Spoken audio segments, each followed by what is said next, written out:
Shirt Show. All right, let's go. Shirt Show! Talking shirt!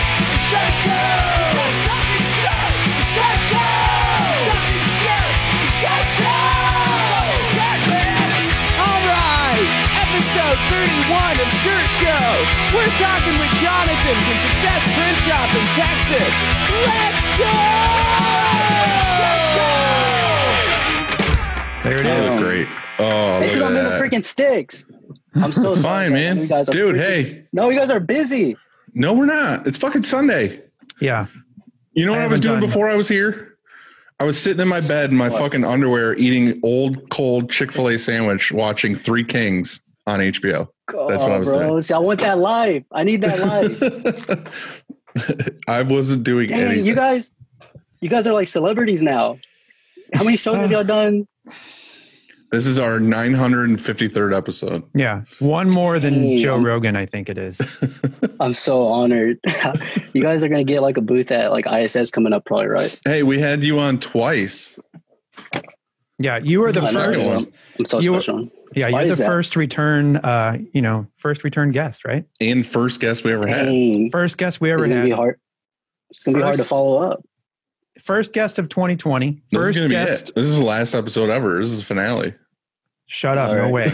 No way. Not happening. First guest of 2021, Jonathan Here it from is. Success. But, actually, originally from Jonathan Edwards Print Shop. Tell me about that. Like that renaming thing. Why did you? Dude, I was like, they were like, who'd I make the checkout to? And I was like, Jonathan Edwards Press. And it's like, okay, how do you spell Jonathan? Because, you can spell that a bunch of different ways. And it's just like, fills up the whole, it's like, took forever to like tell people. And it sounded like a law firm, like a accounting firm. And I had just came from an accounting firm. So I think in my mind, I was still up in all the names. But, yeah. And then like Trust Print Shop in Fort Worth, like, I just always loved that name. Like, I just was like, that's like just clean, easy to spell, super short, Trust. And they always just, everything they've always done is like super clean. So I wanted something along those lines, and success. You should have went I was with like reading a book. You should have went with Trusty.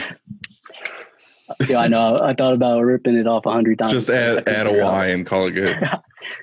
I know that is good. Or you wouldn't even have to do that, because if they're Trust Print Shop, you could just be Trust Screen Print Shop. Just be Truster. More trust. More trust, Trustist. more trusted. I like it. Yeah. Let's do it.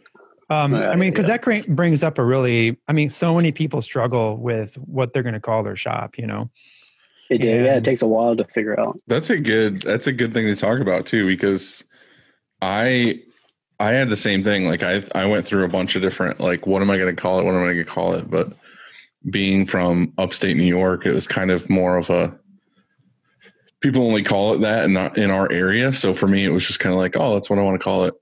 Yeah, 100%. He just dips. He's like, fuck you guys, I'm out of here. He's like, this sucks. What color crew neck Sandy got on? Good question. Vintage Good white. question. Vintage white. Close. He said white. Hold on. You. No, but then he went to vintage white, which is really close. No, it's oatmeal.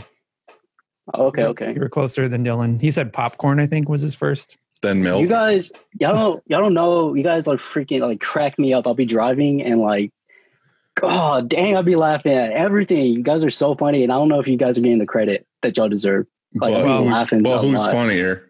Oh, I mean, You've got the Dylan. zingers, but yeah, you got the zinger. but for real, when this next episode comes out, you're going to want to not be driving. You're going to want to be pulled over. Who is it? Well, that's not important. It's what you might come up. You may or may not come up in the conversation. I'm pretty sure Jonathan from Success had just the worst idea. Everything he said was awful. I couldn't stand. I mean, the guy was listening. I almost just ended it a couple times. I threw up in my mouth at least like 5 times. Right. I mean, that guy. I mean, how is he even? He's in business still. I don't know. We should check in on him. It's a front. I forgot we talked about him. You may or may not come. You may or may not come up in the conversation, and you don't want to be driving.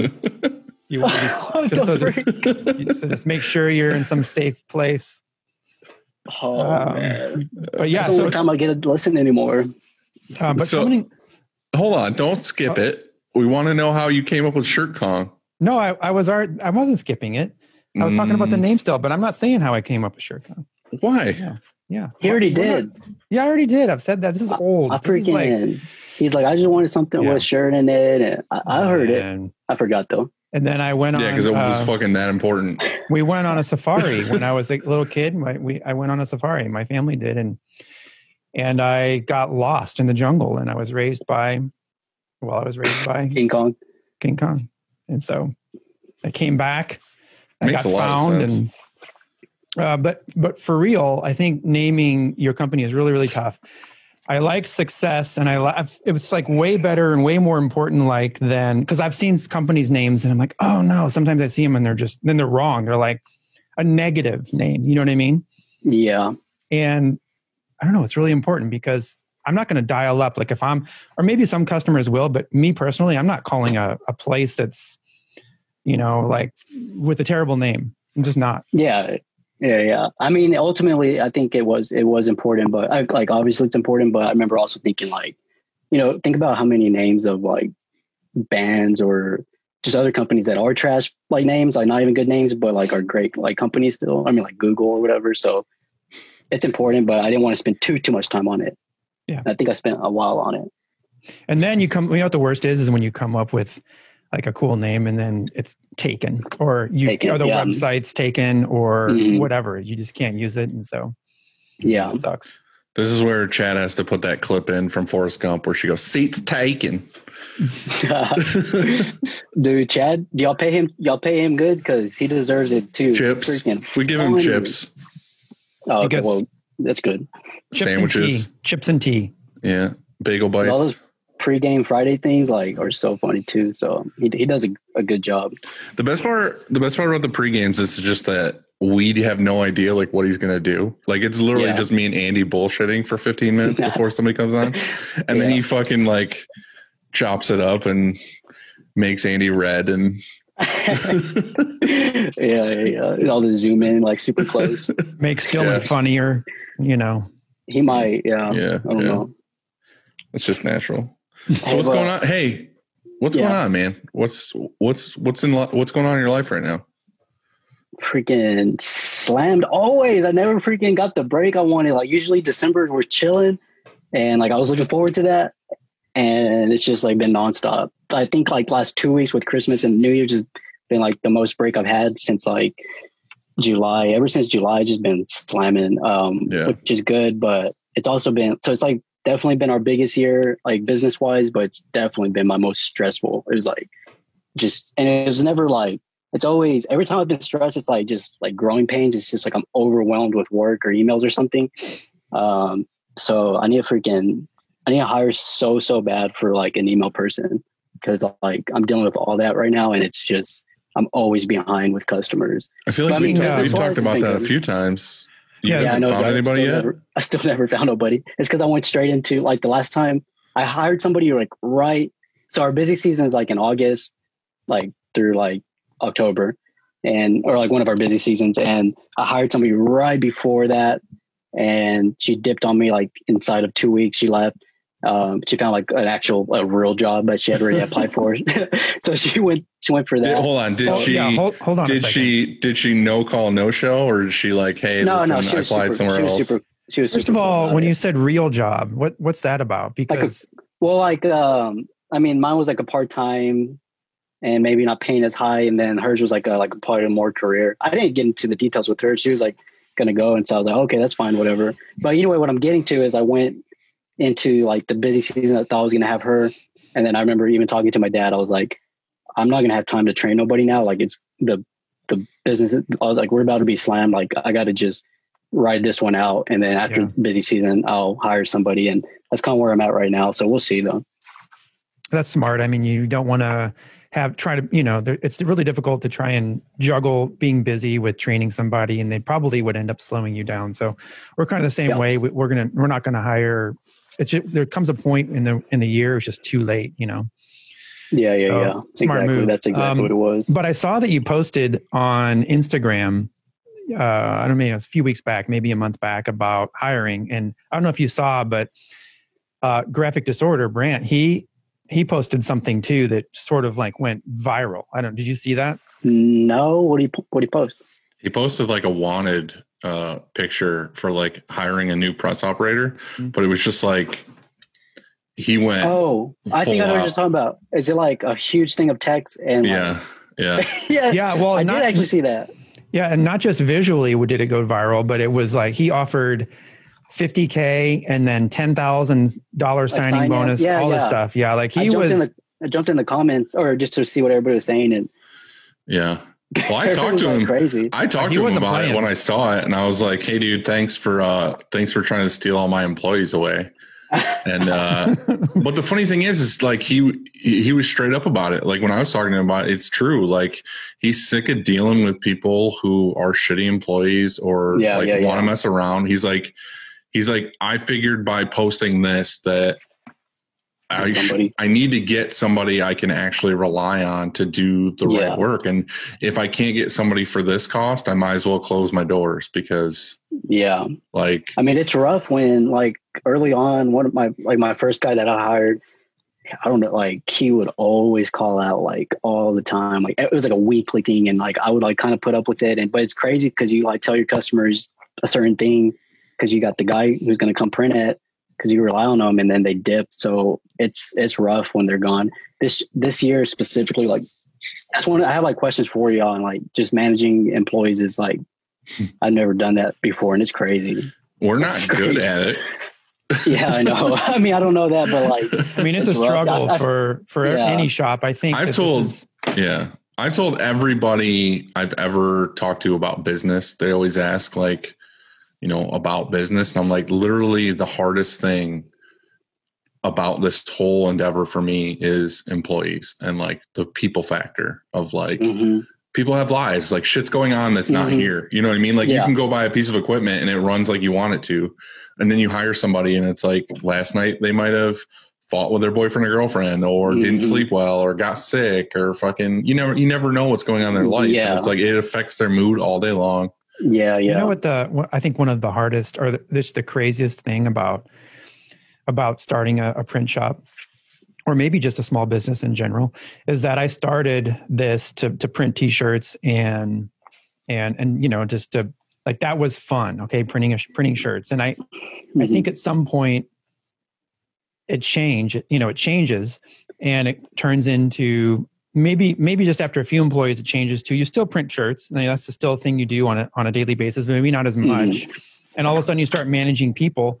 And then it kind of goes like this, like printing shirts is here, managing people here. And then all of a sudden it starts doing this, and you get to a point where most of your day or a lot of your day can be spent just managing people. And so you have to find managers that you can rely on that can manage the people, but then you end up managing managers too. So, I mean, or it escalates to you. Like it's the strangest thing. And so I would say there was a point a few years back that I really didn't like it. Like I hated the fact that I spent such a large portion of my day on managing people. And I went about trying to change that, cause I didn't know, like I had zero. First of all, it was hard enough just running a business, learning how to screen print, learning how to handle customers and build relationships with customers.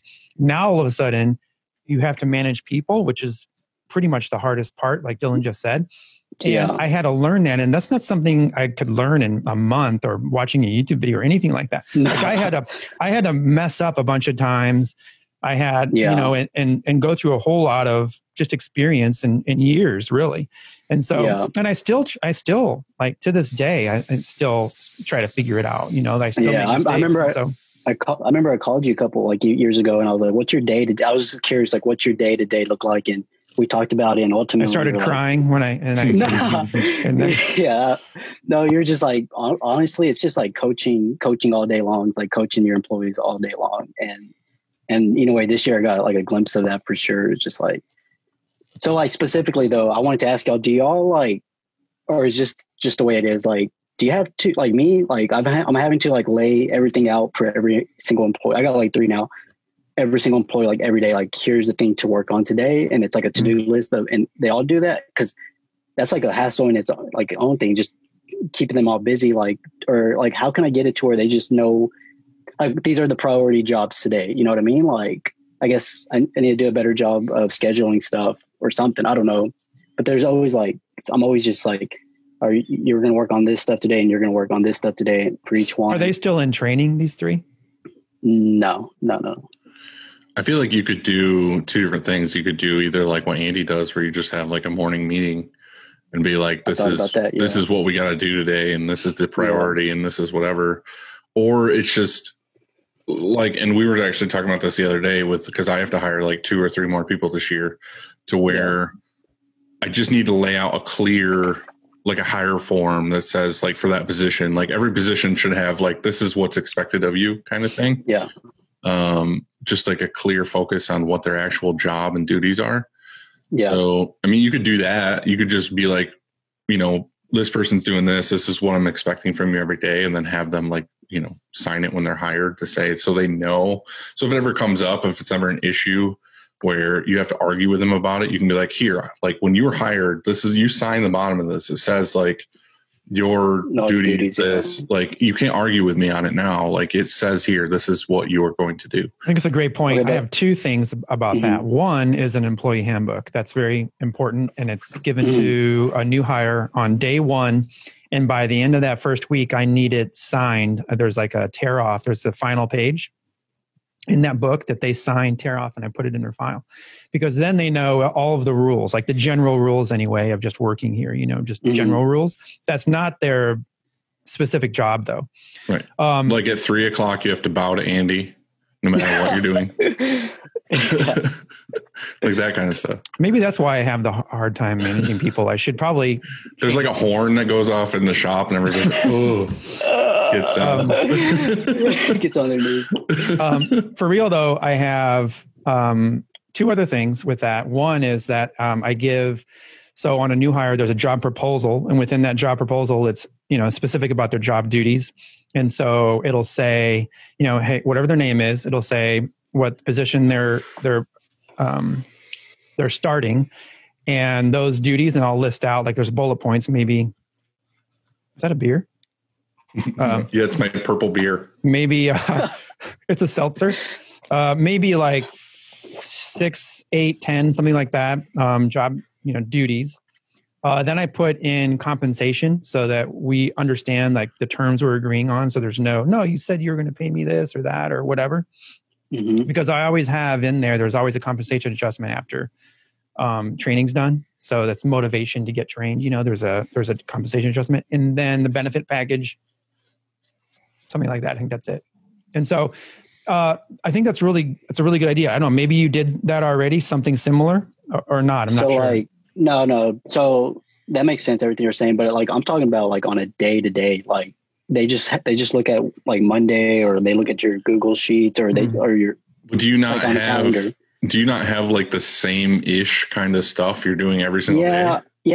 Yeah, I do. But I guess like just laying out the specific jobs though. It's like, oh, okay. Well, that's easy. That's an easy fix.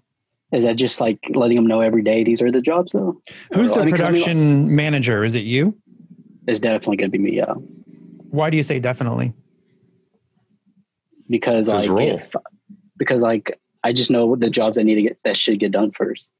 Okay, yeah, but you can create a list that's, you know, chronological or date sensitive, that just has, you know, here's my however many jobs, and then it can start at the top with all the jobs. For example, you could have all jobs due tomorrow. So what's tomorrow? 1/4.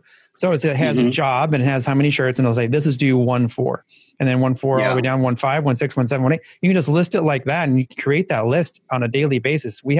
That's what we do. We have an Excel spreadsheet that we just enter in around. It's like right after lunch, and so it'll just have the next day's jobs, and we have it highlighted. Like I could find ours for tomorrow, but it'll be highlighted in yellow.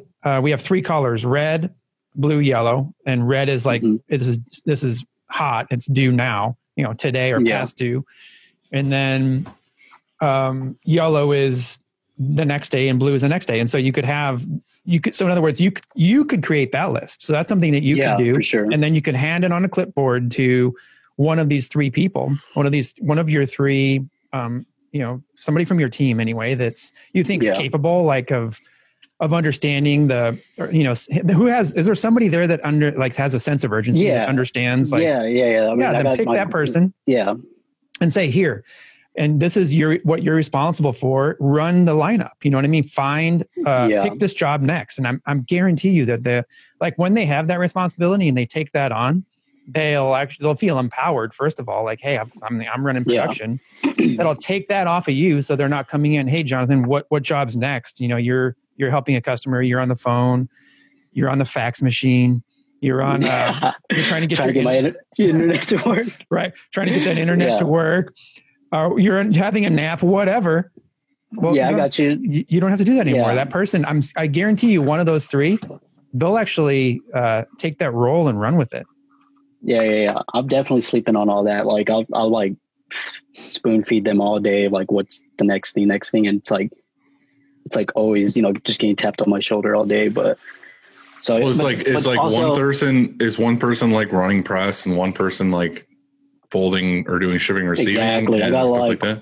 Exactly. I got like one person who I got like two printers, and they kind of come in at different times. So like in the morning, the guy is printing all morning. And then when the next guy comes in, he'll start printing. So they're always printing. And then, I got another guy who like does like receiving and the bagging, tagging and folding and all that. So is it a single press operator? So the guy who's printing in the morning, he just prints and he loads, offloads, does it all? Yeah. It's always single. And then he leaves at lunch or something? Around 3. The other guy does come around noontime. That's where I feel like I've also made I don't want to say a big mistake, but it's like not the most ideal situation. Like I wish I would have hired somebody who's like, they can always be like come in together, so they can always kind of be like helping each other like on and off press and stuff. But it's like not the way it is right now. Yeah. And I think we talked about this maybe last time, but that was something that we've kind of always done. I mean, we've been doing it for almost 11 years now, where we basically have the two autos and we have a single operator on both. But anytime they do anything that's over like 50 pieces or whatever, they come grab somebody to offload. So there's two people on press or whatever. Yeah. Well, anyway, Randy went on vacation for a month. So Brian, who does my art and SEPs and stuff, he used to run one of the autos. So he's the nice thing about him doing SEPs is that he was a printer first. So like that, I feel like is what makes us really strong, is that like he knows how to do all the SEPs like a printer would want them. Anyway, so he was out there and he was like, would it be beneficial if I printed or if I just set jobs up all day long? And I was like, you know what? Well, we talked about it and we were like, let's try just setting jobs up. So he basically bounced back and forth between both presses and just set jobs up. Like on the Gauntlet, he could set like 5 jobs up. And then on the Sportsman, he would set up a job or two. And then, so Nate was printing on one press. And as soon as he finished that job, he didn't take anything down, do anything. He just bounced over to the other press. And I remember you talking about that. That sounds so ideal.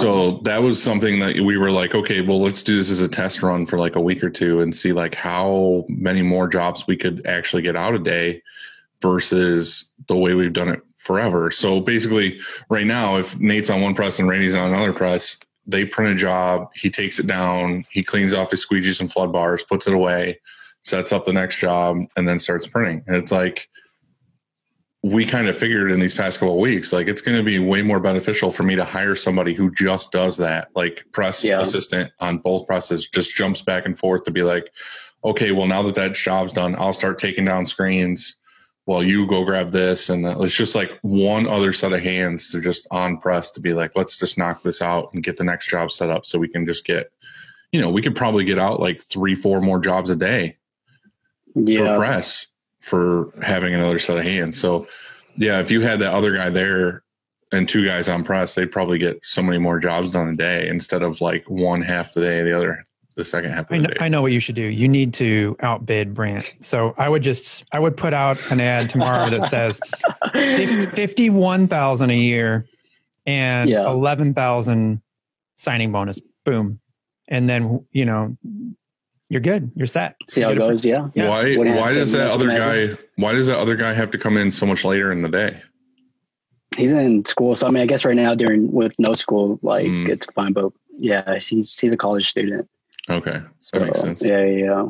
Man, but I have yesterday I printed a little bit. I printed like a job like once a month now. And every time I'm in there, I'm like thinking like, dang, this, like I didn't fix this, And I printed yesterday and I was like, I remember what Andy was saying like a couple episodes ago, like some of the guys started as press operators. So like this one guy I got for, press assistants, like where they just tear down or set up jobs. Yeah. Like I want to get this newer guy that have bagging and tagging. I want him to do that exactly for Gabriel, because he does come in at the same time as my full-time guy.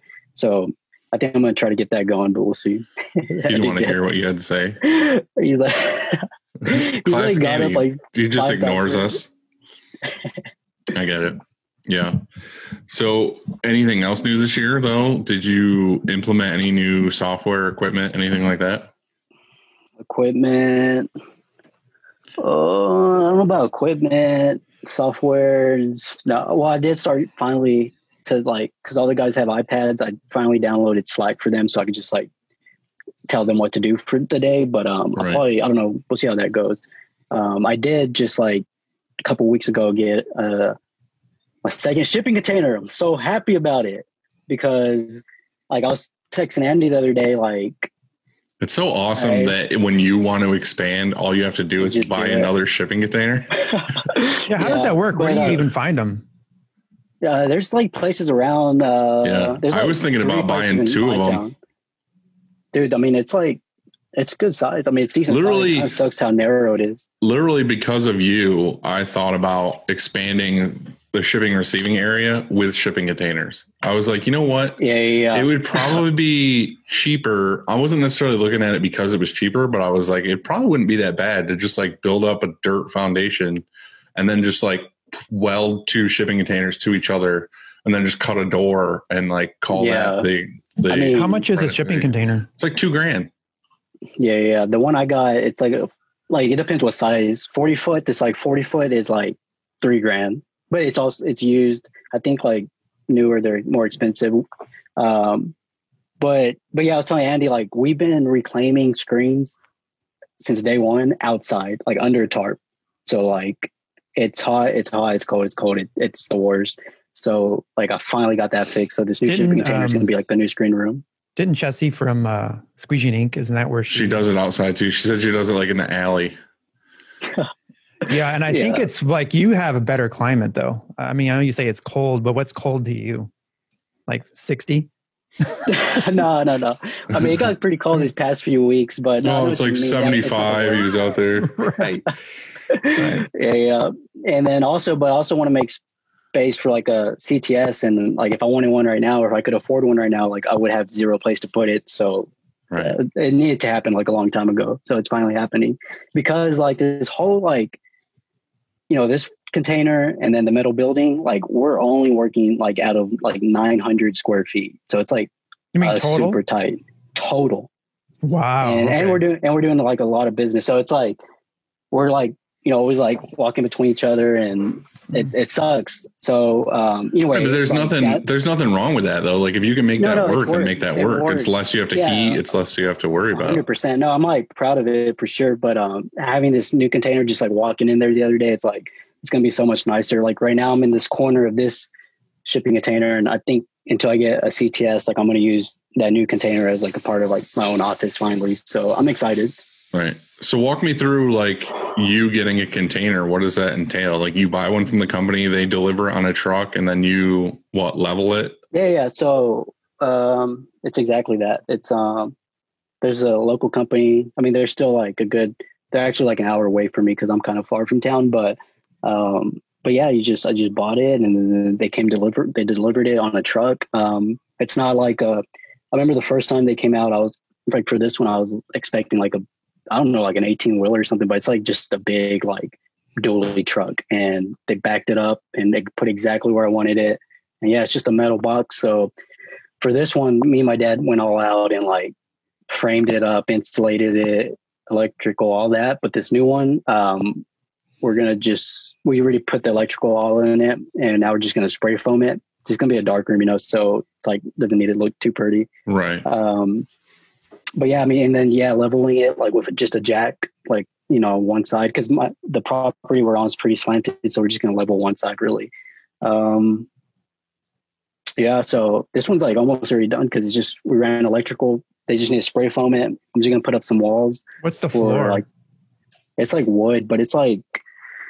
But they already come with like a hardwood floor in them, right? Yeah, it's like hardwood, and it's like I remember I tried to drill into it for something one time, and it's like you can't penetrate it. It's crazy. They use like really good wood, like oak or whatever. And it's like and it's like glossed over with some other stuff to help with like any like water and chemicals. So it's super good. I mean, like a concrete foundation would be $3,000 alone. So it's like super, like, you know, and cheap. It sits on it doesn't sit up off the ground. It sits on actual rock. Or what is it? Yeah, the screen room. This next one's going to probably just sit on the ground. We're just going to level one side, and that's going to sit on some, I don't want to say, not cinder blocks, but like some I don't know, some other blocks, like they're square, not cinder blocks. They look like cinder blocks. So this one's sitting on the same thing. How do you get it from not settling? I wondered that myself. I don't know. Like, I don't know. He doesn't worry about it. He's like, No. Well, the thing is, if he's putting it on ground that's already been there and hardened, like if you move dirt, it would settle. But if you're just putting it on regular land that's been there, you'd probably be fine. Exactly. Like this, like it's nothing but straight like rock out here. Like my parents' land, it's like not dirt. Like you start going into it immediately, it's just rock. So it's like just rock out here. You're fine. Yeah. Yeah. See, that's what I mean is we were thinking about doing is because my building is 40 feet. Like the width of the building is only 40 feet. So if I bought two 40-foot containers, you just added on a whole bunch. Right. But that's what I'm saying. It's like, but our whole building's like 4 feet off the ground. Oh, so if I built up the dirt, like, so I was level and I just had two containers dropped and I just welded them together and then like connected them to the building, I'd be done. Just like you, I could frame it, spray foam it, and then just have that much more space for shipping and receiving. I mean, I wouldn't have like super high ceilings, but I would have that much more space. I think they make two, and it's like there's 8-foot ones and then 9-foot ones. But I mean, 9 foot's not that big. But anyway, this like I don't know, a few weeks ago, like for the first time in ever, like we had to like count garments outside because we were just like busting at the seams. And even then I was like, dang, even if I had a 20-foot container like sitting outside, that would help so much. So yeah, just counting in garments alone, that'd be fine. Yeah. Congrats. So now you'll be 900 plus. How many square foot is the container? Like another 320. So I'm gonna bust 1,000 this time. Finally. That's awesome. But what is outside? What is your rent? Exactly. Hell yeah. Yeah. Dude, that's what I mean. Yeah. Do what you can do, man. Make it work where you can work. Like I feel like you're doing it exactly the way you should be doing it. You get to the point where you're just starting to bust at the seams and you're like, okay, like now I'm going to add another container. It's like, who gives a shit if you had fucking 30 containers? Like, I'm just saying like every 2 years or something, add a container and be like, all right, ultimately, like I think just adding this ship container when I get the CTS in there, like I think I'll be able to stay there for like a while, and then I'm going to build like the bigger building. But I'm still going to use that screen room. I'm just going to move this container like and attach it to that bigger building. So I'm excited, but but yeah, I have more questions for y'all though. Yeah, fucking do it. Saves us the hassle.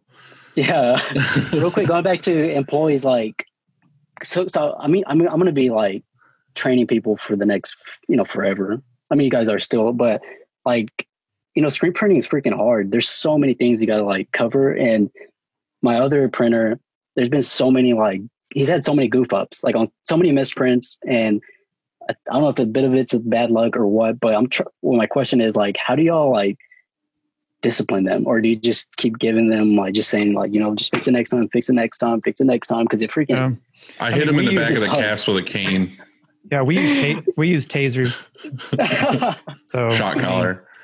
Yeah, it works. They usually honestly turn up pretty quick. Honestly, we've had this conversation before, but like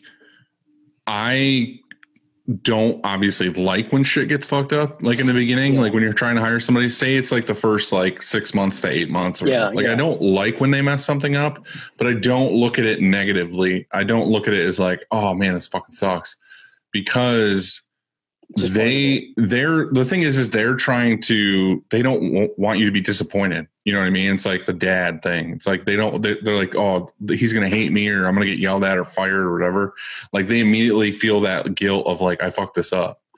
So pretty much I just go out and talk to them like, hey, like I understand, like this is how you can fix it. This is how you can, not run into this issue. And then the thing is that they remember that forever because they messed that job up.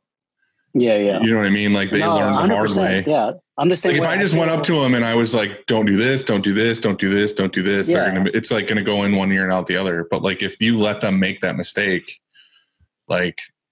No, I feel the same way. Like, and every time they do, like there is a misprint, like I've screen printed a lot and I understand fully like how easy it is. You can mess up. So like, I'm totally okay with like, a mess up here and there, but also I'm like, it hurts. It freaking hurts every time there's a misprint. Like, I don't know why it hurts. Like in my mind, I just want to be like, this is just going to be part of the business for the 20 years. There's going to be misprints. Like just get used to it. No, there are. Yeah. I think there's misprints. There's misprints every week for sure. I would say, are you feeling like it's excessive? Is it maybe too often? Excessive, yeah. By somebody but they are different things still. Like it's not the same like goof up every time. It could just be different things. I don't know. And I feel like you're fine as long as you're not repeating that mistake. The same thing. Yeah, no, I agree with that for sure. But I also feel like I need to like drive it home that this isn't like okay to be like goofing up this much. But I don't know. Sounds like, but what? Let's say it is the same mistake. Like, what do y'all do? Do y'all have like 3 strikes you're out type deal, or do y'all have anything like that, or y'all don't ever even have to deal with that kind of thing? No, we definitely have to deal with that. Don't let anybody tell you they don't have to deal with that. Yeah. I feel like it's the same thing. Like if they have multiple mistakes, and it's probably like it's more on you then. It's a training issue, unless they're just straight up being a dick, and they're just like, I don't care. Thing, yeah. You know what I mean? Like, always like if it's the person, then they're just kind of like being an asshole. Then you're probably better off firing them and getting somebody else in there. But if they're making the mistake and it's an actual accident, like they didn't mean to do it, it's a training thing, and you should probably. It sucks to go out and tell them because they think they know what they're doing. It sucks to go out there and be like, hey, like maybe we should retrain on this, or maybe I should, show you some stuff, like show you some videos, or like there could be another printer in that works there and he does it fine. You could be like, hey, bring him over here. Like, how do you do it? Show this guy how you do it so you don't run into this issue. Like the thing is you should all agree that nobody should have to like swallow their pride, but it's just like, we're trying to grow this thing. You know what I mean? So just, hey, learn from this guy. Like, that's what sucks is when there's shops and there's like every printer has their own tips and tricks or their own like way of printing, and they never share things with each other. Like I've ran into that here where like one printer is really good and one printer is learning. And then when the guy who's learning fucks something up, the guy who knows what he's doing never says anything. He's never like, oh, this is how you do this. It's always just like, they'll come in the office and be like, oh, shithead out there, fuck that up again. It's like, and then the first thing I always say is like, did you show him how to fix it? Or like, did you show him how to do that better? And it's just like, no. I was like, well, what the fuck? Like, get out there. Like, let's go out there together and let's show him how to do it. Like, I would say, I really like this question. And end of story. Really, it's a good one because it's something that I bet you a ton of shops struggle with, including us. I've never termed anybody. I've never termed a press operator or press assistant from just making mistakes, because I think none of the mistakes. I shouldn't say that. Very few of the mistakes are negligence. I mean, I think most of them either are inevitable or just through screen printing. There's so many variables, and to try to control them all always is near impossible. And so things are going to happen. But I would say that why we're so successful I should say why we're so successful in having minimizing mistakes is that they work in teams. And so, I think with teams, I think single press operators, and I'm not trying to, I've never really had that. So I don't know. Maybe it could work in that scenario, but with teams, you know, if you're a normal human and you're not like mental and have, like Dylan said, if you're not just being a dick and, hey, I'm going to sabotage and fuck these shirts up.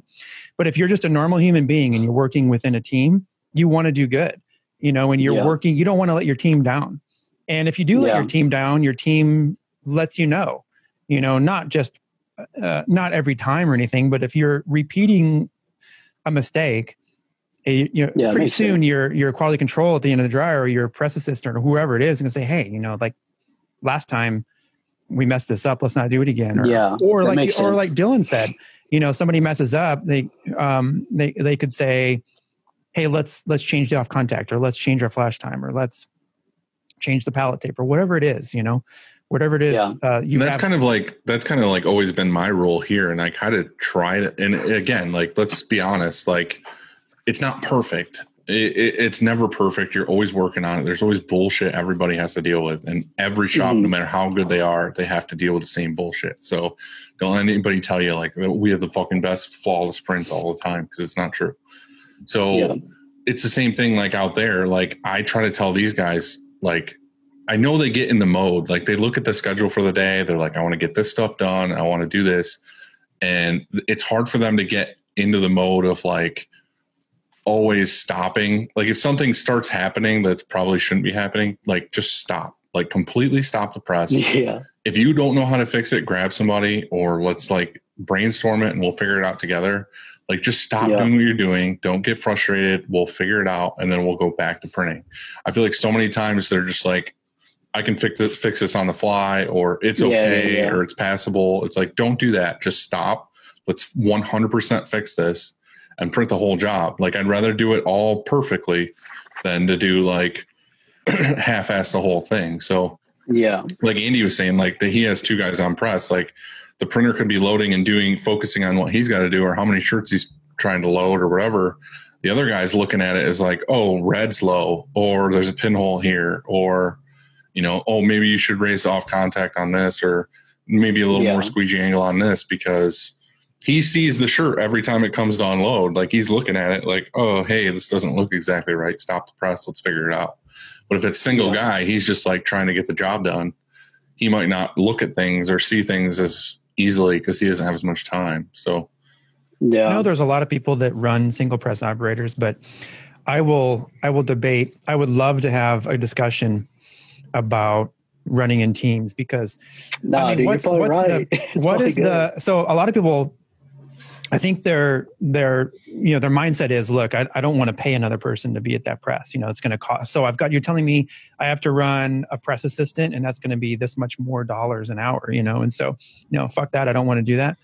But what is that? Let's say you're paying a press assistant $15 an hour. Okay. Just to throw that out there, that $15 in that hour, what's that worth? Like if they save a job from a misprint, or if they, like Dylan said, they catch a shirt that's run out of ink. And whereas the press operator is focusing on everything else, just running the job, if they just catch it one time during that day, I mean, think about that. It's really good. I mean, that's, is it costing you to not run in a team? Is that really actually costing you, like costing you more? In other words? You just have to look at how much shit's getting messed up. Like, are you having issues like every single day? And it's like, we had that at one point, but our issue was like our mock-up system. Like we were doing mock-ups, but they weren't as detailed as they should have been. You know what I mean? Like now we have a mock-up template that's got like exactly what the shirt should look like. And then it's got like Pantones and inches down and, every detail you could ask for about exactly how this job should be printed. Like flash between this, like before we were having it where it was just kind of like, this is the mock-up. Like it was literally a picture of the shirt. And the printers were like, oh, this looks good at, 3 inches down. You know what I mean? We wouldn't say that. We wouldn't say, make it 3 inches down. We would just say, print it on the front. You know what I mean? And then we were having stuff all the time where it was like, oh, this is, customer called and says it's too low, or customer called, they don't like this ink color, and like all this other stuff. Like we were running into stupid issues all the time. And it was like, all we had to do was make a way more detailed mock-up. And it's like literally like issues drop to zero. Like we had no issues. And then when we did have an issue, it was usually a customer issue because they approved it that color and they were like, it doesn't match my truck. And it's like, how the fuck am I supposed to know what your truck looks like? Yeah. Well, I mean, there's 1,000 things you can do to help improve misprints, but back to the running in teams, it's way more than just catching mistakes. It's just about going faster. So not only, even if it's just 50 shirts, I mean, you got an offloader that all you do as a press operator, once the job's set up, is load shirts, and the press assistant unload shirts. And it's, I don't know, way faster. And then it's just a fatigue thing too. Like if you're loading shirts and offloading shirts all day long, I don't know. So there's that. And then there's also setup teardown, because you have this person to set up jobs and tear out jobs at the same time. And to prove that, we did 100 shirt challenge and we set up a 6-color job, 2 minutes, 8 seconds. And that time was beat, by the way, a couple of days ago by a team in Belgium, and they sent me the video. And so it's published, or it's on their Facebook. They beat we did 100 shirts, set up 6-color, printed 100 shirts in 14:05, and they did it in 12 minutes, 12 seconds. And what was that hiccup that you had? What was that hiccup you had? Right. Yeah, that was, you did the print start or whatever, right? That was a countdown. Our Sportsmen don't have this. Their software is older. But the Cobra has a countdown mode. So let's just say you're like, hey, I'm going to print these 100 shirts. And so you enter in 100. And what it'll do is once it hits 0, it automatically prints print finishes.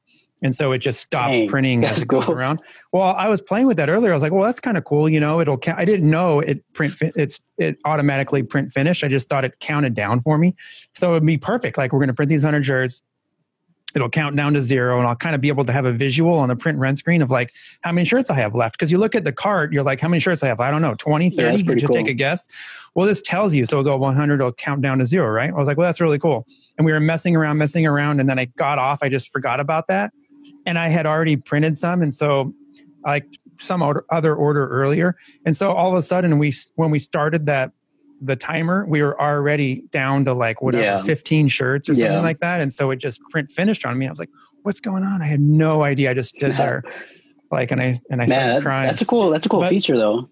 It's a cool feature, but I didn't fully understand how it worked. But that's why, and I knew that there was a window. Like I knew that time when we put it up at 14:05, I knew that wasn't the best time ever. Like this. Yeah, you knew he was gonna get beat. Like that was maybe a world record, only because nobody's ever timed it before.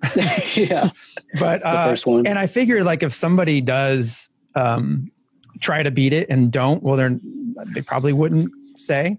But the thing is like we talked about this. Is it's not really like I mean, I know you did it as a challenge, but realistically, it was to show that with the right tools and with the right, pre-registration, all that stuff, right. Like you could set up a, whatever it was, like 6 color print and print the job in fucking whatever, under 15 minutes. Like, right. In my head, it's doable. Like if somebody tells you, hey, here's a 6-color job, 100 shirts, and you can do this in 15 minutes from setting it up and printing it.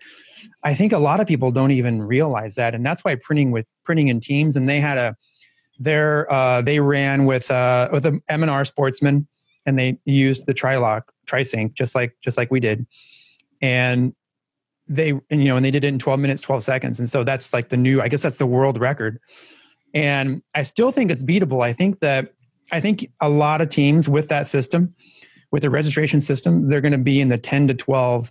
I don't know if we'll ever see like a sub 10 minute or anything. That'd be I don't know how they pull that off, but I knew that when we did it, I could have done it in 12 minutes roughly, but I just went ahead and posted that anyway because, well, that's what was our time, No, yeah, that was dope. That was cool.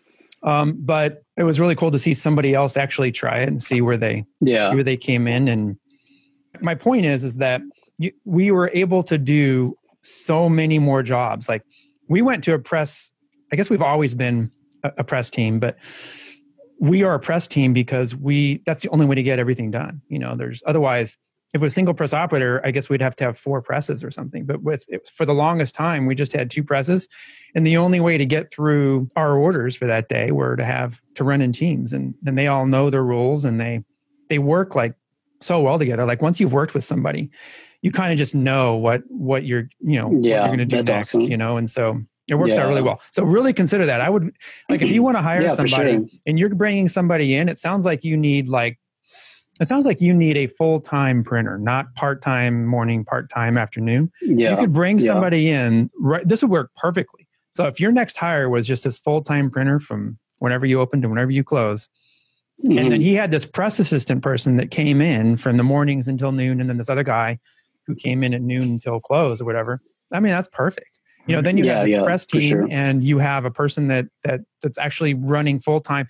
I think it would be kind of hard to be a part-time printer. Maybe that's where some of the mistakes are coming in, because it's not. Dude, I think so. That was the last time I talked to him. I was like, I immediately took it all on me. I was like, dude, you are not printing as much as you probably should be or could be. That's on me. From now on, every time you're in the building, you're only printing, nothing else. Because he was doing exposing screens and bagging, tagging too. So he never printed as much as my other guys. So I was like, from now on, only print, just so he can get all the goof ups out of the way, I guess, and just get trained better. So yeah, for sure, because he's part-time. All right, so I've now got some questions about actual screen printing, a little more technical questions. And they're all going to sound like rookie questions, so just it is what it is. But I've talked to a bunch of shops about this, and when I'm on the phone with them, I'm like, oh, okay, yeah, I understand. And then I go to press, I'm like, I don't know what the freak they said. And it's pallet adhesive. So I use the water-based adhesive. We just put it on. We never spray it and never scrub it. We never do that. So I get bubbles like that, all the time. And it's a big hassle, obviously. So I know Andy uses Rotex. So I don't think it's water-based, right? Is that right, Andy? We're using both now, but yeah. Okay. You answered your own question though. To use Rotex? Your answer was in the fucking question. No, not to use Rotex. You said to scrub the pallets. No. Okay. So my question about it is specifically tell me a third grader, when do you do it? When do you scrub after 10 shirts or after the whole job? When they're not sticky anymore. Okay. Yeah. Okay. So we do that. When do you add it again? So basically you add, say you got brand new pallet tape. Okay. Yeah. Nothing's on the pallet tape. You took the old one off, put new pallet tape on. Yeah. So put water-based glue on. And the other thing too is I can't remember what the ratio is, but we use Tex-Tac. We found that it's kind of too sticky straight out of the gallon. So we had it to where we put it in a bottle, and then we put this much water and then this much glue just to kind of water it down a little bit. And then we put it on the pallet, we card it on the whole pallet, keep it on there, and then we print a job. And then at the end of that run, it depends on the size of the run. If you can see noticeably there's a lot of lint on the pallet, it's more like a color change, say you do 100 black t-shirts, you're going to see the amount of lint because they were all black t-shirts. We check the tack of it and we're like, okay, it's not that tacky, take a water bottle and add a little bit of water, scrub the pallets down, and then do a pallet warm up, couple spins, and then the flash will reactivate the glue again and get it sticky again. And also evaporate some of that water off the pallet. Right. It takes all the water off the pallet that was left over from scrubbing it. And then it's sticky. So when you scrub it, are there a lot of lint little balls that do you have to just dust those off? Yeah. So what we use is the same scrub brushes we use on our screens.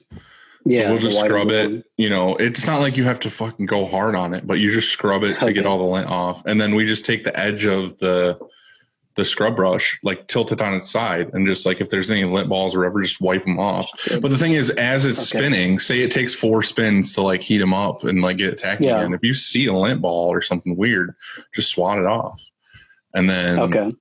She loves swatting it off or picking it off with your fingers, and then your fingers are all tacky. That's the best. So yeah, that's really it. It's not, there's no science to it because there's tons of different whenever you need. Whenever you just before every job, look at it and be like, okay, like how much tack do I need for this? Because the other thing too is it depends on the shirt. Like if you're doing 100% cotton or a 50-50, like it can be, colors or something. It doesn't have to be crazy tacky. Like so many people over tack their shirts and then they're like fucking ripping it off. And like the problem with that though is it'll stretch the print. So like if you had a print that's like a rectangle or a circle, it turns into an oval or an egg looking fucking thing. Hey Dylan, can you do us a favor and make a video on tomorrow? Make okay. Doesn't have to be, you know, like professionally produced video. Just grab your iPhone, hit record, turn it sideways, and then show us, you know, your D-tack, you know, your D-linting palette, re-tack, reactivating tack method, and then put that on Instagram. Thank you, Dylan. And then, I'll like it, and Jonathan will like it, and that's it. But yeah, like long story short, that's really it. Like and I was saying, like, all right, if you're doing like 100% poly, you really want to make sure. Pretty much every job we do, if it's 100% poly, we make sure to re-glue before that job specifically, because 100% poly or tri-blends really need that stick to hold them down. But other than that, it's just that. Like I wouldn't add more glue ever to a linty palette because it's basically garbage then. If you're using water-based, if you're using Roll-Tac, then you can add more glue. Right. But the difference is his pallets are going to be they're going to have to throw them away way faster than I'm going to have to throw my palette tape away. Okay. So. All right. What else you got? Right. Okay. No, I'm going to ask a rookie question and you're going to hang up on me. I don't ever for anything, and I don't know why people do. So like, that's my question. Like, why ever change the squeegee angle? I never change squeegee angle for anything. What's the reason for changing it? Is that a bad question? No, I mean, if it's do you want me to do it or do you want to take it? There's no such thing as a bad question, you know, like, so. Well, honestly, that's the reason why people get in trouble is because they think it's a stupid question and they never ask it. And then they just make the same stupid mistake all the time because they never ask. Is it about registration or is it about putting more ink down or something? Because I don't know. Yeah. It's usually more ink or detail. So we generally look at it as like if it's a big, thick, like it's a big area and we need a lot of coverage, maybe give it a little bit more angle. But if we have a job that's like a simulated process and it has like a ton of halftones, a ton of detail, we generally do more of a like not straight up and down, but like slight angle to it because it's laying down, like it's giving it kind of like a crisper cutoff and it's putting on just a little bit of ink rather than just smashing ink into the screen. Okay. So that's kind of where we look at it. You used to manually print, right? You manually printed. Yeah. So, you know, when you manually print, I mean, if you're straight up and down and printing, it just doesn't put very much down. This is a cord if you're using the same screen mesh. But if you're just straight up and down, or I was a pusher though. Oh, so it was like I never really changed too much angle. It was like that's the thing though, and I can't remember who I talked to about it, but I think it was Marcotte who was talking about that. Where like if you push, you're negating whatever barometer squeegee you have. So if you're like, I only use triple barometer squeegees, and you push, it doesn't matter. Like you're not using the flex of angle. You're not using that's exactly why automatic presses don't push. I mean, they pull. You know, I mean, why? Otherwise, they'd build automatics to push, and they just don't. And so, you always want to have. I've always, when I printed, I know it's harder to pull, and it was harder on my body, but it just was. I had so much more control, and the prints looked so much better. But back to the question, you answered it on the second thing you said, and that is it's just more ink. And so pressure is one thing, but not really. I mean, we don't want to. If it's not clearing the screen, then maybe we have to add pressure. But it's all about your squeegee angle and mesh. And okay. You should definitely be changing your angles. So there's an angle that we use for white ink, and I don't know if it ever changes. I mean, it just always that squeegee angle in head one is pretty much always the same angle. I would agree. It's when you're going around and you have, let's say you're in a 230 mesh and you're not getting enough ink deposit for whatever reason in this particular design or whatever. Maybe you have some thicker ink or too thin of ink, you know, you can adjust with there's another thing, durometer. Yeah, I forgot about that. So that makes a difference on how much sharpness, or maybe also how much ink goes down. And so, because you may be printing that in a head, let's say you're printing. You use this for example. You're on head. You have an 8 color, right? Yeah. And so on head 8, the previous job, you were putting down black in a wide open area. You were wanting to get as much ink down as possible, and so you had a big angle. And then now the next job, you have some detail, and it's just halftone work on top of maybe an underbase or something like that. You would definitely want to change that angle to more up and down, so that you're not putting as much down. Otherwise, you're going to smash out that. You're going to have a ton of dot gain. Now I know. Yeah. If I left the angle, you're saying, yeah. Yeah. Yeah. So that's the thing. Like we use a stiff squeegee, like definitely a stiffer squeegee in our whites, and then almost all of our top colors, we use triple durometer 70, 90, Oh, really? 70s.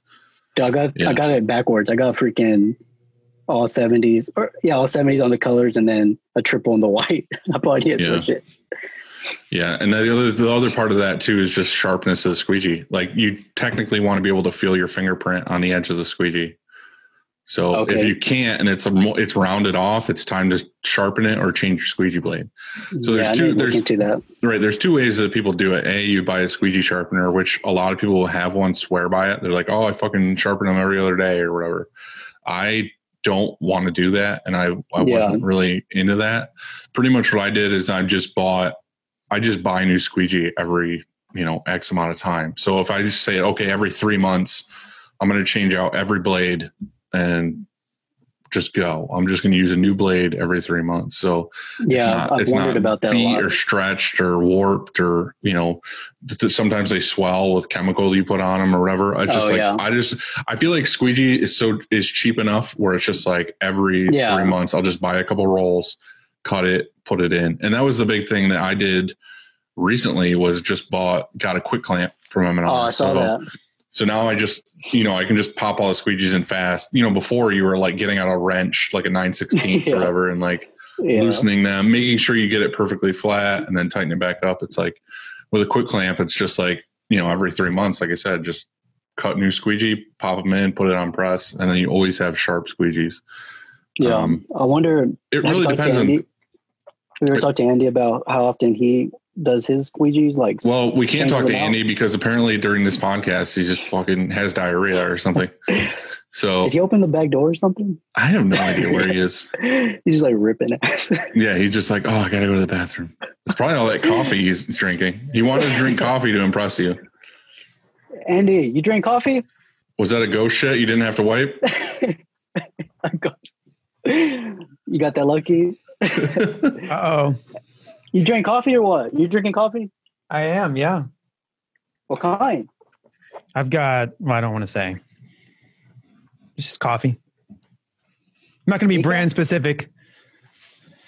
Just coffee. Oh, okay. Hey, well, me and Dylan were talking about how often do you change your your squeegees out, like to keep them sharp, or if you do at all? So every 3 years. No, I've thought about.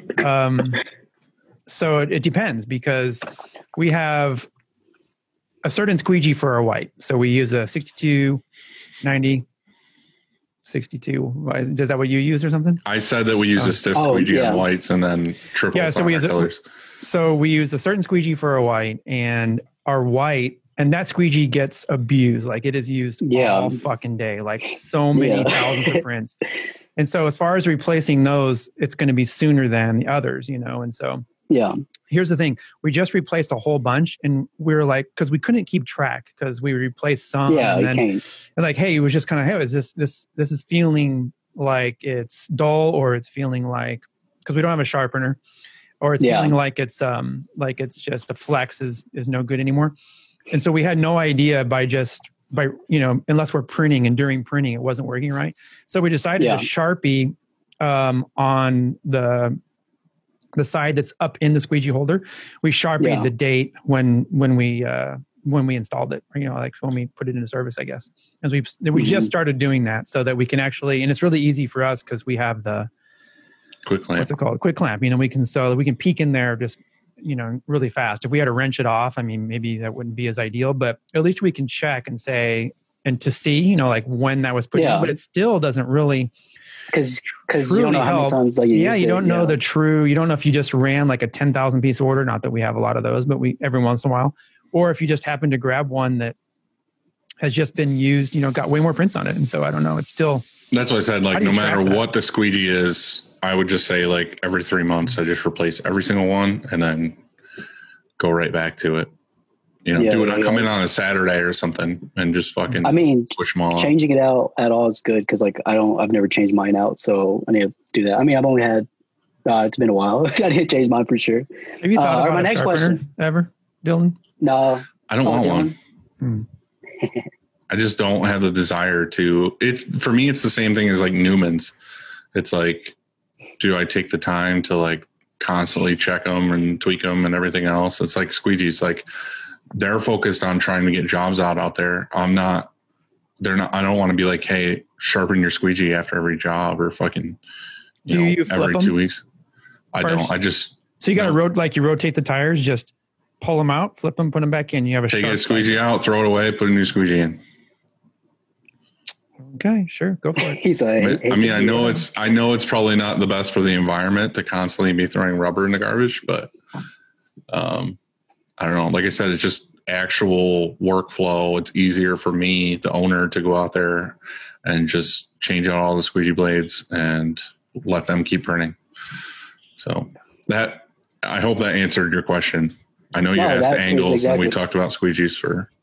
No, that was I was wondering about and squeegees. quick tip. Anybody ordering, I know this is true for M&R. I don't know, maybe it's not for others, but anybody ordering. Well, obviously they have the quick clamp. So anybody ordering a press, you can request the quick clamp squeegee holders.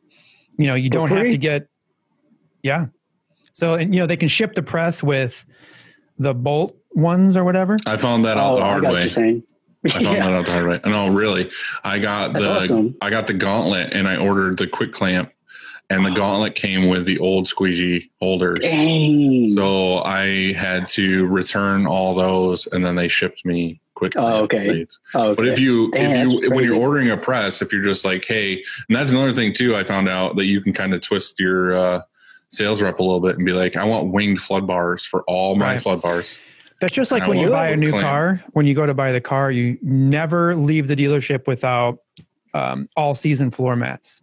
You know what I mean? Like, because they cost whatever they cost, like $500 or whatever, if you buy them from the dealer. So just always, they'll throw that shit in. Just like, hey, you know, I did that a little while ago, and my wife was so like embarrassed that I did it. We went and bought like a new furniture set for the living room, and they on like some of the test beds, they had these like super nice pillows. They were like these like, you know, like $200 pillow or whatever for like my normal sleeping pillow. And the lady was like, oh, you like that? You know, it's this cost or whatever. And then we walked around, asked her questions. And she was like, well, what do you like? And my wife's like, oh, I'll take this set or whatever. And I was like, I'll buy that set right now today if you throw in this pillow. And they were like, all right. So, just funny. With M&R, just be like, hey, you know, I want in a flash. I want wing flood. I wouldn't say flash, but like, okay. If you say I want wing flood bars and quick clamps. That person that's working at that furniture store needs to read this book. Never Split the Difference. Then they on my wish list. Yeah. So we're going to talk about this in just a minute, but you need to send her after you like took advantage of her. You needed to send her that book, that book of hey, don't just throw that pillow in. I guess I did the same thing to that. They're always though, like that's a good thing to ask for, and ask for wingtips.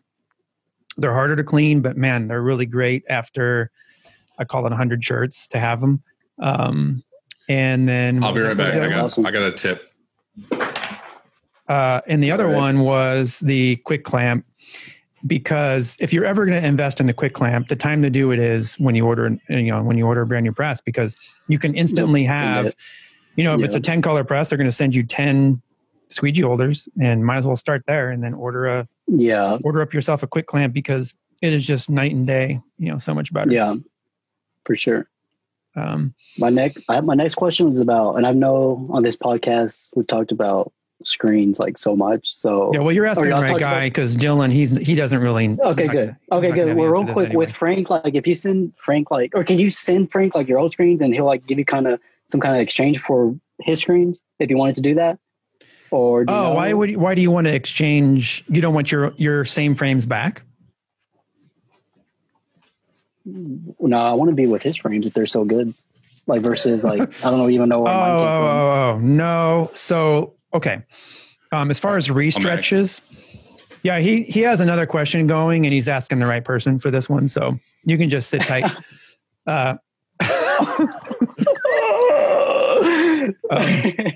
But what was it? You just totally threw me off. You're welcome. Cut out. You're welcome. Back to what I was saying. No. You're talking about Frank and the screens and exchanging. Yeah. So if you're going to restretch, he doesn't have any use for whatever your old frames, unless that's they're right. his. Okay, that's what and he's not going to. Yeah. To my knowledge, he doesn't resell like pre-owned or pre-used frames or anything like that.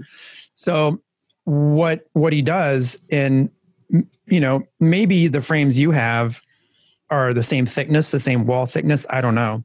As he has, or maybe you don't even know it, but the frames you have were actually his because he's sold to a third party or whatever, and so you may even have his frames and unknowingly.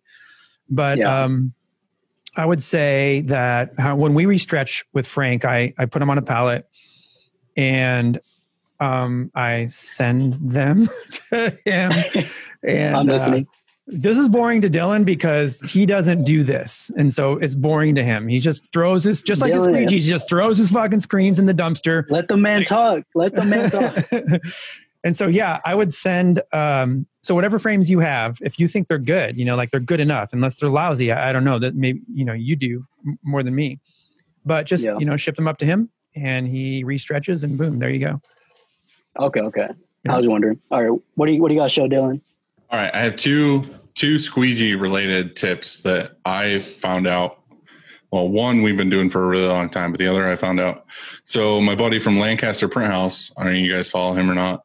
Hey, guess my boy. For forever, when I bought a roll of squeegee, and I think you might be able to order them pre-cut from some places, like at 16-inch or whatever, but I would always just buy a roll.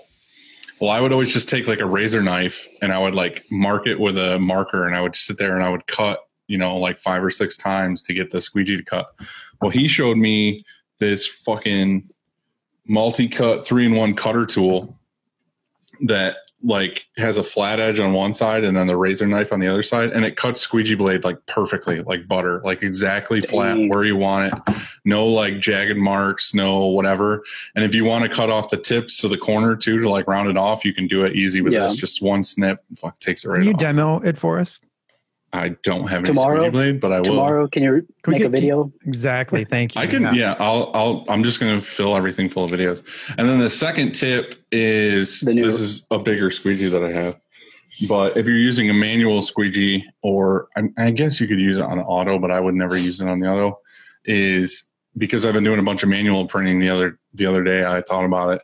And we do it a lot at live prints just so it's easier to like clean up at the end, but you could definitely use it every day if you were printing manually, is to just take packaging tape or your screen tape, whatever screen tape you're using, and just tape the wood and then like maybe, half an inch down into the squeegee, like tape both sides. So that way when you print the job and you're done printing, all you got to do is peel the tape off and there's no ink in the creases of the squeegee blade. So that was one thing that like we definitely use a ton at live printing just because it takes it off. And Andy's got his shit again. No, dude, that's a good tip with the tape. Like I was just cleaning. Well, it just cleans it off and it's just so much easier. What are you doing? Yeah, I'm here. Where do you keep going? Just listening to I got this calendar from Next Level. Are you in it? I don't know. I don't think so. It's Andy sprawled out in his white crew neck. Yeah. I don't know. So hey, let's get out of this technical whatever. Is ISS in April going to happen? Definitely not, unless they move it to Jonathan's home state of Texas. Texas. I Boom. know. Then it happens. Yo, for real? You don't think it's going to happen no more? It's in California. I mean, I'm not really keeping up. Yeah, I mean, but it's not gonna I don't think it's going to happen. I think if they moved it to maybe like October, November, maybe. But I mean, if you fly to California and you go to you have to quarantine. Like we were looking into vacationing, and maybe I'm wrong on this, but we looked up the hotel and it said that when you land, and I don't know these are the rules I saw. You land in California from out of state, See, Jonathan's got to go too. He doesn't want to hear this. No, he's cracking his spine. Yeah. Hey, correct if I'm wrong. Correct me if I'm wrong. You land California, you have to quarantine for 2 weeks. That's what you have to do in New York too. At 14 days. So you're going to have, if you're going to go to Long Beach, you got to get there 2 fucking weeks earlier, which actually could be fun. And then you quarantine in the hotel for 2 weeks. Right. And so you quarantine in the hotel for 2 weeks. And then you go down to the floor. Maybe the thing is like tests. I know people say you can take a test. And if you're negative, then go about your business. But that's not true because you need to wait however many days after the test, right? For it to be really accurate. Yeah. And so I just don't know how they're going to pull that off. I mean, unless they change the rules by then, if enough people are vaccinated, but that's only a few months off. You're talking about people committing to airline tickets and all that kind of stuff. Yeah. I don't know. I just don't know how they're going to do it. How can you keep your team safe? Like if you're M&R or Rock or whoever you are, and you got to fly, 30 people in and put them up there. How does everybody stay safe through all this? Unless you're in a bubble, unless you're right. And then you're expecting to bring those like 8 people back to your factory that has 500 people in it. Right. Yeah. And then talk to people from all over the world because Long Beach is just that, people come from all over the world for that. And so it's probably not going to happen. True. I know it was optimistic. I know when they set that up, it was, it's so hard, isn't it? Because when this whole thing went down, people were saying, oh, we got to flatten the curve and that's going to take 2 weeks or 3 weeks or whatever it is. Mm-hmm. And here we are, year later, long time. So I don't see how it happens. Crazy. I don't see how it happens. And I want to be optimistic and say, yeah, this is because I want to go, but I don't see it happening. And I was just half joking saying, well, if it's in Texas, but that's kind of half true. I know they have one later in the year in Texas, right? There's Fort Worth or something. Yeah. So I don't know. Maybe that turns into Long Beach. When's Fort Worth? That's October. Well, there you go. First week, I think. Like I said, in October. Yeah, there you go. Maybe that's doable, Yeah. The hard part is that usually like with Long Beach or any place like that, I usually buy plane tickets like months in advance. Oh, true. And figure out Airbnbs or wherever we're going to stay. And it's like, I don't want to wait until March to figure out if I'm going to do that in April. Yeah. Yeah. So that sucks. Yeah. It doesn't look like it's going to happen. Yeah. So let's talk about Shirt Show book club that we're going to try to start. Yeah. It's Andy's idea because he's into books. But I back it. I back it because I'd like to grow a little bit more knowledge this year and 100%. Talk. What do you got, Andy? This is the second show. We announced it last time, which airs. When's that episode? Comes out tomorrow. This book club, and we talked about the book, what it's going to be. I have one here now. I bought one. It showed up. Dylan gets his hardcover, probably tomorrow. Dylan, you're not going to read that? Yeah, he is. No, he is. My boy. I'm going to listen to it. Okay. He's going to read. He promised me that he was going to read the first one, and so I really think it's important that you do read words on a page. For this first one. But yeah, this one's about, is a Wall Street Journal bestseller. There you go. It's a former FBI top hostage negotiators field tested tools for talking anyone into or out of just about anything. So is that to like help manage like customers or manage like employees or like this book specifically? Or I think it's going to help. I think it helps knowing about negotiations in business and also in life. I mean, whether it's with your kids or you're like Dylan said earlier, buying a press or buying a car or buying furniture, just anything. Learning how to negotiate better. I knew I could. I've already learned something. I've spent a little over an hour reading, and I've already have an idea how to go about it better. And of course you have to practice it. I mean, this guy was an FBI hostage negotiator for 30 years, and so he developed a lot of their strategy, how they go into a negotiation. He over the past 30 years, it's evolved, and so pretty neat. I actually, like I said, I really do have that book on like my Amazon wish list of books, so that's cool. I'll get it. I'm going to listen to it. So you have to get it, and then you'll have to be part of this book club where we can talk about it together. Oh, 100%. Yeah. Listening to it's cool too. I mean, because it's way easier. You can listen to it when you're commuting or listen to it when you're on press or whatever.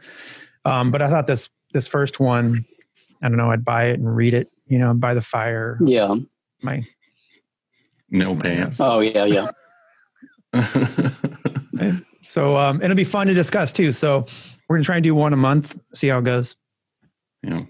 Well, that's the other thing too. Like, I know this isn't necessarily part of this book club, but it's just like a lot of things I've learned about anything like business and all that stuff is usually stuff that's not industry related. It could be like some other business owner that did something, a lot of the same shit we share. So I'm excited. I'll listen to it. I want to hear what this guy's got to say. I mean, sorry, Andy, I'll read it. I'll tell you I read it, but I'll definitely listen to it. I think what you just said is really key too, because like you said, you've learned so much about your business from maybe not this industry.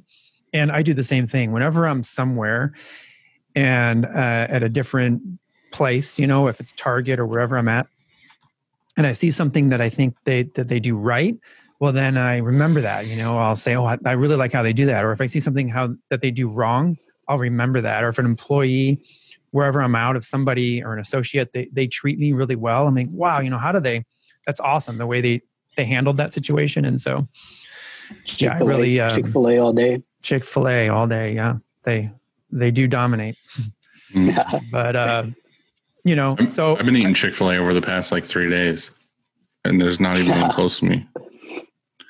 Chris had to go pick Randy up at the airport in Syracuse, and there's a Chick-fil-A up there, and he brought me back 4 sandwiches and left them in my mailbox. Oh, dang.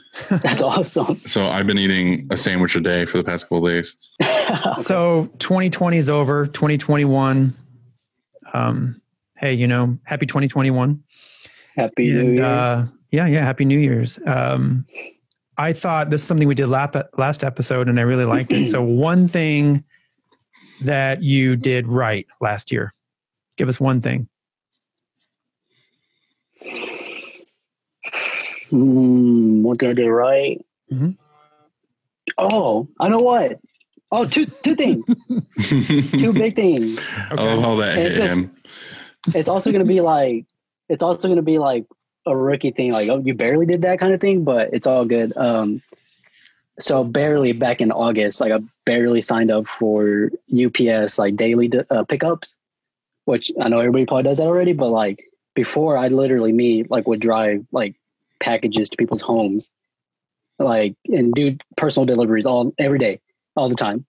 And if I had something going out of town, then I would just go to UPS, like local UPS, and ship it. And like, obviously that took so much time driving. So I finally got the daily pickups, and it's crazy. Like I didn't realize the like the rates you get. Like, I mean, I get good rates versus just like using the UPS store, and it's like exactly big savings. Getting a UPS account and paying for that daily pickup actually pays for itself. Way worth it. Yeah, it's way worth just it. Just with the drive time. Yeah, and this is something. Hold on, this is something that me and Andy talked about when I went out and visited his shop. Is that when you get UPS, sign up for the rewards program that they have, because every year that builds up to you being able to get something at the end of the year. So like for me, pretty much at the end of every year, I get like, I mean, they have tons of random shit. It's just like tools, like DeWalt tools or TVs or iPads or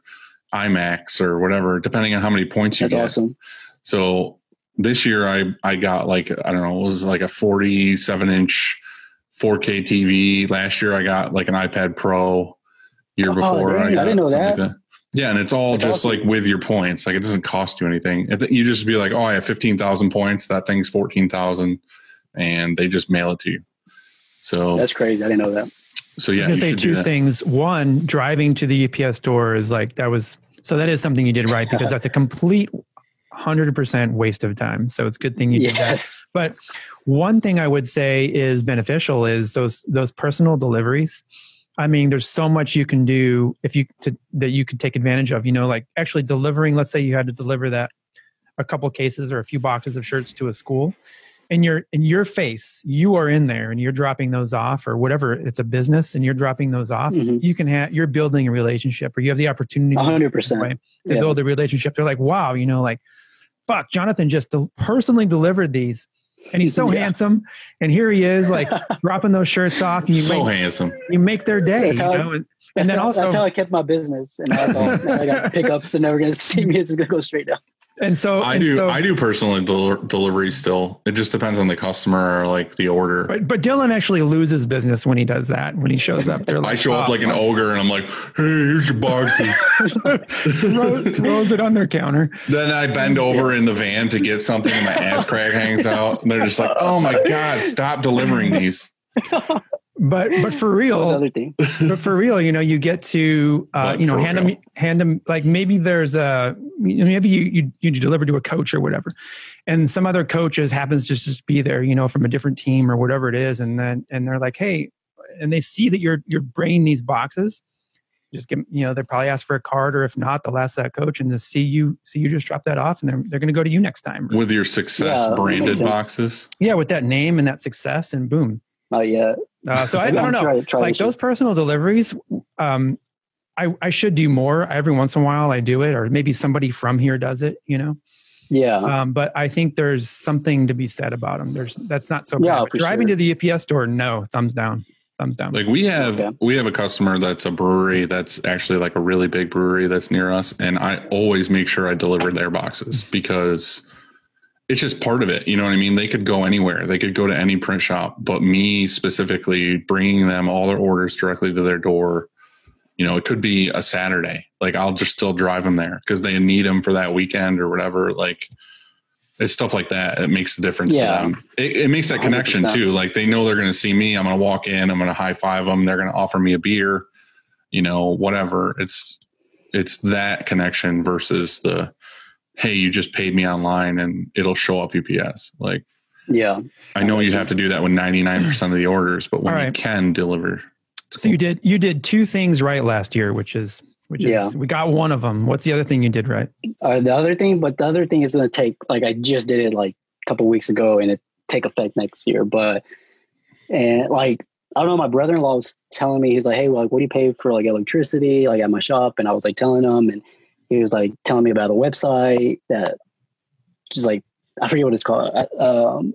Basically, like, I was paying way too. I mean, I think, and y'all probably know this, you can like change like providers, like for your internet. I mean, not your internet, your electricity providers. And so like I was paying like 13 cents, I think, a kilowatt or something like that. And when I changed it, and it was like easy to change, and it's like now I'm like at 5 cents. So I'm literally going to save like thousands next year. Just because I was paying so much in electricity. I think the website's like poweredtochoose.org. I don't know if y'all have heard of that, but and y'all might be good on your electricity, but I'm just saying, like, I was paying way more than what I had to, and I just looked into it, and it was like a quick fix, and it's going to save me like a ton of money. You ever heard anything like that? Yeah, I've done it before, and I didn't have a great experience, and now I'm just back to regular NYSEG. Yeah. Holy crap! What if I'm screwed? Well, with some of them, it's the same thing, like you were saying about like the internet thing, where like they're like, "Oh, sign up. It's like $35 for the first year." Well, when they go to renew your rates, they're not going to be as nice and friendly, and they're not going to be as great. I got you.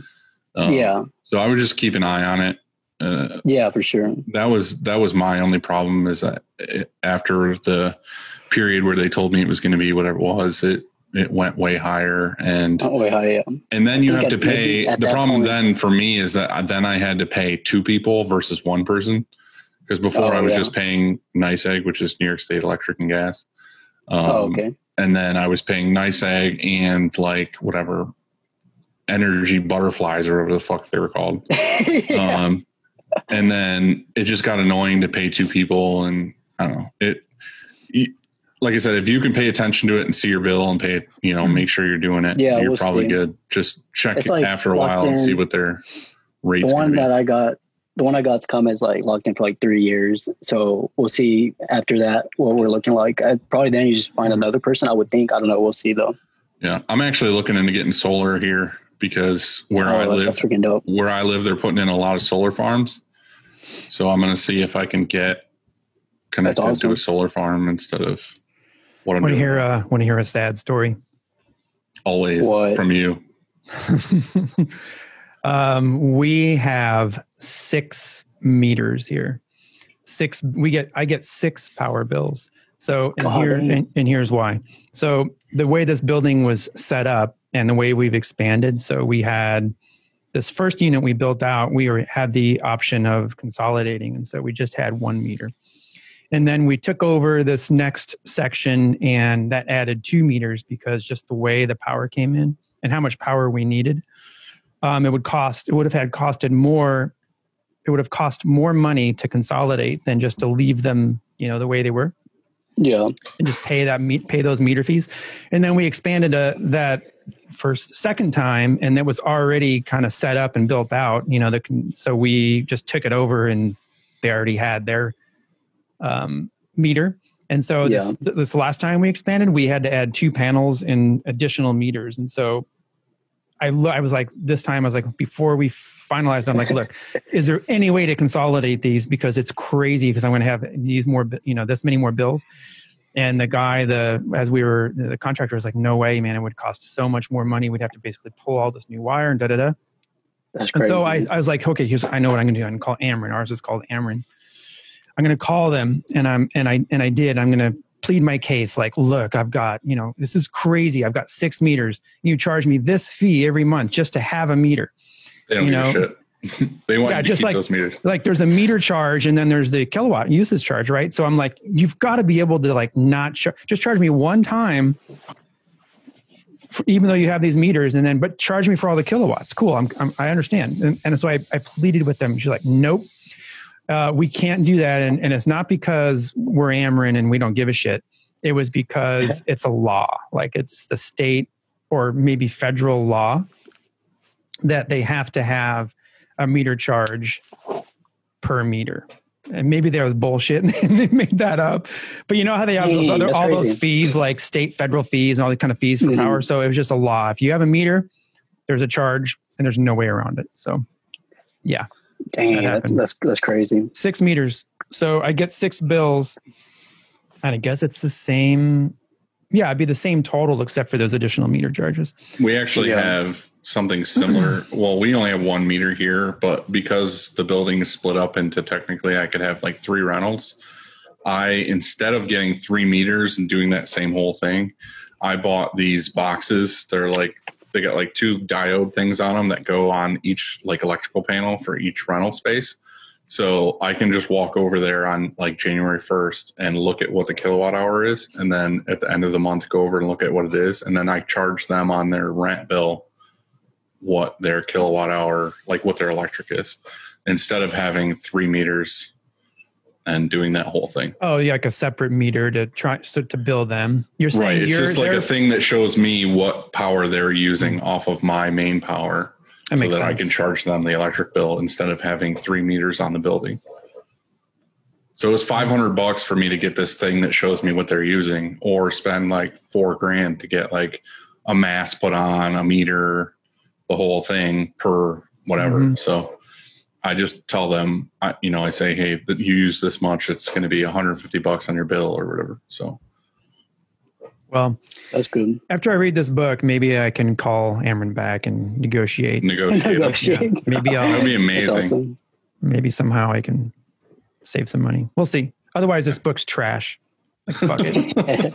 If you can't get down to 1 meter, this book is trash. Yeah, I'm going to call. Who is it? Chris Voss, and let him know. Hey, it doesn't work. That's awesome. All right, so we have some quick takes. Yeah, let's do them. All right. Should I start it off? Yep, go ahead. All right, Jonathan, you ready? Shoot. Was that some decaf or was that regular? Regular. Yeah, same. I got some regular going on here, which is going to probably fuck me up because it's 6:00. Just drink like ZQL or something. All right. Some melatonin. Question 1. What time does your alarm go off? 6:30, but I snooze it until I'm ready. Until I'm ready. Not till 6:45, just until you wake up. Like snooze it until it's like too late. Is your snooze set at 10 minutes or what? Yeah, 10 minutes. Hold up. Yeah, 10 minutes. So I have a feeling tomorrow is going to be pretty rough because we've been gone since Christmas Eve. That's like 10 days. And no, dude, tomorrow, every Monday is going to be rough from here on out. Yeah, there's going to be some tardies tomorrow, including myself probably. So next question. Shoot. Oh, I kind of asked that decaf. fucking, duh, why'd I just ask that? What are you? I asked 2 questions. I didn't even know. So next question. What was the last book you read or listened to? I'm listening to one right now. It's called The Ride of a Lifetime, and it's like the president of Disney. It's like his book, and it's pretty dope. It's crazy. Like all those books about like big businesses, it's always nice to hear, like, they're just like regular guys, but they're, putting up with like managing employees and like doing big things, but they're just, at the end of the day, they're just like, oh no, they're not. They're CEOs. They make a ton of money and they don't do shit. We know. No, the real, the owner or the CEO or the president, they don't really do anything. Come on. They paint a different picture in the book, but it's all right. It's fiction. Okay. Well, it makes me feel better. How about that? Yeah. I'm with you, Jonathan. You recommend it? I'm like halfway through it, but it's been dope. Yeah. Okay. Like it. All right. I'll check it out. Maybe that'll be I think we have we have a few books lined up. So maybe we need to stick that one in there though. Maybe. I feel like we should talk about it. I have no idea what your list is. Yeah. This is Andy's book club that I'm just part of. It's awesome. All right. Well, we'll talk about the next book. Okay. Best barbecue in Texas. Oh yeah. Man, that's like, don't lie either. Don't lie. I'm not gonna freaking know. I'm not gonna know, but I mean, there's a place in, well, don't say best barbecue in all of Texas. What's your favorite barbecue where you're like in your area? Okay. Your best, your favorite. Okay. Well, how about we just, cause I've been to a place like near San Antonio and it's like super bomb, but there's a place in my town and it's not the best, obviously, but it's so good. And it's just a food truck and it's called The Pit. They're building out like an actual restaurant, but oh my gosh, it's freaking good. It's the brisket sandwich, but you can get it like, it's called a jailbreak sandwich, and they put peanut butter and jelly in it, and with the brisket. With the brisket, I don't know. It doesn't sound that bad, actually. You mean when they're cooking it or on the sandwich? On the sandwich, and it's so bomb. I'm also a big person that doesn't like to hype things. I hate people that are like, oh, it's the best, it's the best. Like, I don't want to hype it. It's delicious though. So because then you go in it, you're let down. You mean like? Yeah, same thing with movies or any foods. Like, don't hype it around me. But it's cool. That's something I would like to do, is just like travel around Texas and just eat barbecue. Yeah. So I just want to eat. Anywhere we ever go, anywhere we travel or do or anything, it's always like, where's the best place to eat? Yeah. That's like what I'm always interested in. Well, maybe the show to be at is Fort Worth, ISS Fort Worth, October. And we can go a week early or stay a week longer. Well, let's just act like we have some power in this industry and just say that's what's happening. Like, everybody, don't go to ISS Long Beach. Let's just go to Texas. And we're going to stay at Jonathan's. Right. How far are you? House. Looking on print. No, I'm far. I'm like 5 hours. I'm like 5 hours away. Like 4 hours. Okay, maybe not Jonathan's. Oh, you know who we can stay at is who's in Fort Worth? Kenneth. We can stay at DFW. No, that man sounded like he was way too busy. He's busy. He's not had time for us. There's a lot of people. There's a lot of print shops in Fort Worth. We could stay. I know where we could stay. We could stay at. We'll stay at Truster Rurer's shop. Legacy Merch Old Building. Oh, okay. Trust. That's funny. Truster Rurer's. Was that all the quick takes? That's all the quick takes. Other than what's for dinner. I don't know. I'm gonna go out to eat later. I don't know where though. To the food truck, to the barbecue food truck. To the pit. Yeah, to the pit. No, they're closed. They're closed. I'm freaking starving though. So Whataburger. Can we wrap this up? I'm just kidding. Or Whataburger with smack. That'd be good. We probably would have been done with this episode already if we didn't have to wait an hour for you in the beginning. You guys, I was so sorry. It's because I'm out in the sticks. All right, I understand. It's fine. Just more time I got to spend with my buddy Andy. Yeah, I'm glad we made it happen though. Yeah, for real. Hey, we're glad to have you back for a second time. Yeah, thanks for having me. And we'll have to do it again in 2022. We got you scheduled for our first show, January 3rd, 2022. I'll have better internet by then. Maybe. We'll talk to him next year, and we'll be like, "What'd you do differently this year?" He's like, "Absolutely nothing. I didn't hire anybody new." And I'll probably be out of business. And we'll call you unsuccessful print shop. Heck no! This next year's gonna be freaking busy. If last year was freaking busy, it's gonna be a good year this coming year for sure. Till the aliens come. Cheers to that. Hopefully. Cheers to that. Cheers to a successful 2021. And cheers to barbecue. I don't know. Okay. I can't think of anything else. All right. Good talking to you, man. We'll see you around. All right. We'll see y'all later. Bye. Where were you really going all the time? I was drinking fucking coffee like I had a problem, and I took pisses. I took two. Well, first of all, I warmed them up. I had to warm it up because I don't have a lid on it. And so every time you got up, I told Jonathan that you had diarrhea. That was good. That's good.